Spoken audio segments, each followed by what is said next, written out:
Hello बच्चों, good morning. आप पढ़ रहे हैं आयतन आवेश वितरण के द्वारा किसी बिंदु पर लगने वाले या आरोपित होने वाले वैद्युत बल को आप फाइंड आउट करने वाले हैं।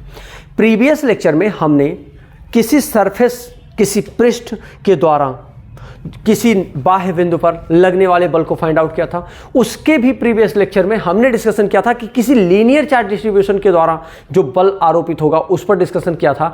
और प्रीवियस लेक्चर को बहुत ही खूबसूरत तरीके से हमने समझा था। यही नहीं, प्रीवियस लेक्चर में जो प्रीवियस का प्रीवियस था यानी कि लीनियर का भी एक्सप्लेनेशन किया था, और इसमें जो हम स्टडी करने वाले हैं उसका भी एक्सप्लेनेशन हमने क्या किया था, कर दिया था उस लेक्चर में।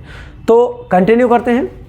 अब ध्यान दीजिएगा, आयतन है यानी कि किसी आयतन पर कोई अब ये मान लेना कि आयतन है, ये कोई प्लेन है एक्स वाई जेड, ये एक्स प्लेन है, ये X axis, Y axis, Z axis है, ये ओरिजिन है ओ, और यहाँ कोई पॉइंट है, इस पर एक समान रूप से चार्ज डिस्ट्रीब्यूटेड है। मैं मान लेता हूँ कि कोई भी चार्ज है वो डिस्ट्रीब्यूटेड है इस पर। अब एक समान रूप से, लेकिन थोड़ा सा स्पेस में बनाऊंगा अपने फिगर के लिए।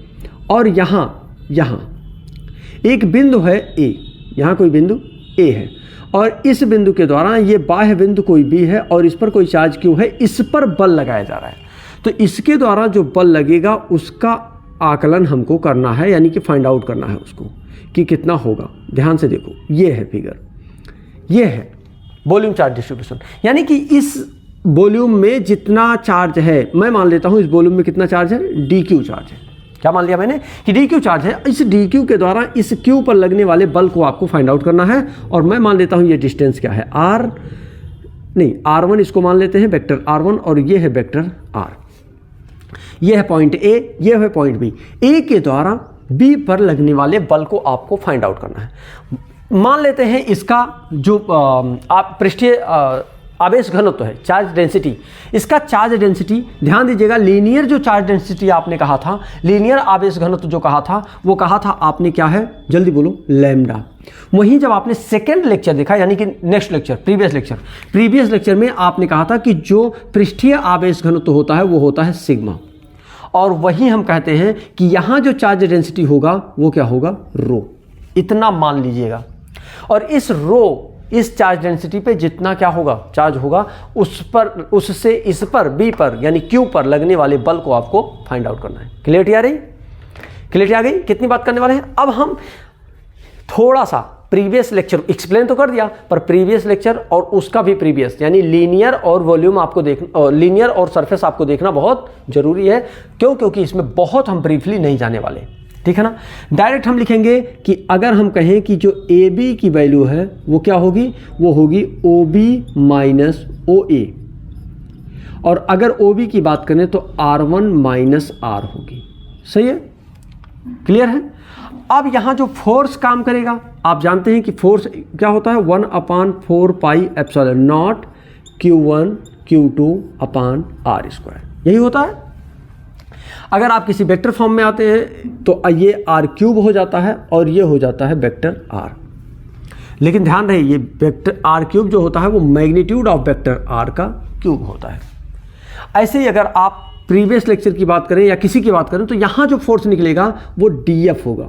क्यों? क्योंकि छोटे से वॉल्यूम की बात कर रहे हो, आपने पूरे वॉल्यूम की अभी नहीं बात किया, अभी छोटे से वॉल्यूम इसकी बात क्या है, DQ की। DQ के द्वारा जो फोर्स लगेगा वो क्या लगेगा, 1/4 पाई एप्सिलॉन नॉट।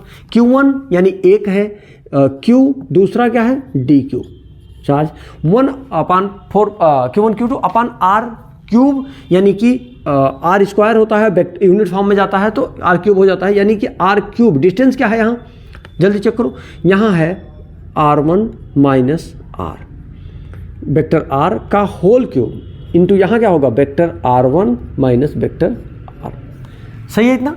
अच्छा, अगर याद करो आपको तो सिग्मा इक्वल टू जो वॉल्यूम चार्ज डेंसिटी सिग्मा होती है वो सिग्मा इक्वल टू आपने पढ़ा था क्या, जल्दी बोलो, DQ अपान DV।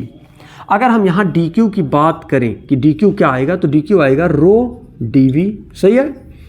एक काम करते हैं, इस Q को रिप्लेस कर देते हैं किससे, इससे, यानी कि 1/4 पाई एप्सिलॉन नॉट Q ऐसे रहेगा, DQ हो जाएगा sigma rho d v upon क्या हो जाएगा, vector r1 minus r vector का मैग्नीट्यूड का whole cube minus r1 vector minus vector r। Clear है।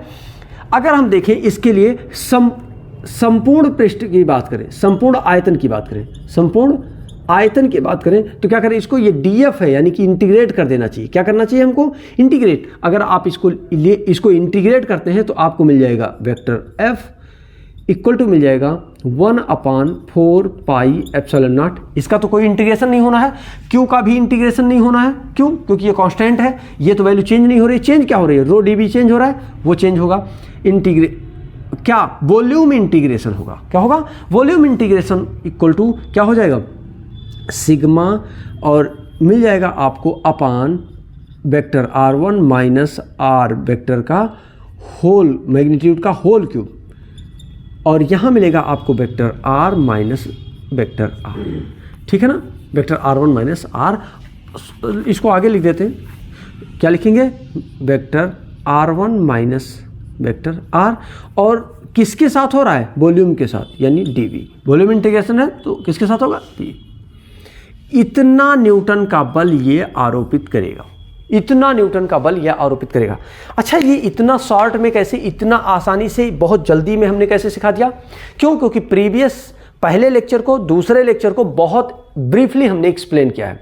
तो बच्चों, आयतन आवेश वितरण के द्वारा किसी बाह्य बिंदु पर जो बिंदु है Q आवेश, कोई बिंदु आवेश है Q, उस Q पर लगने वाला बल कितना होगा, F इक्वल टू होगा Q/4 pi epsilon not volume integration of rho vector r1 minus r upon magnitude of vector r1 minus r का होल क्यूब और इंटू dv। क्योंकि वॉल्यूम के रिस्पेक्ट में क्या हो रहा था, इंटीग्रेशन।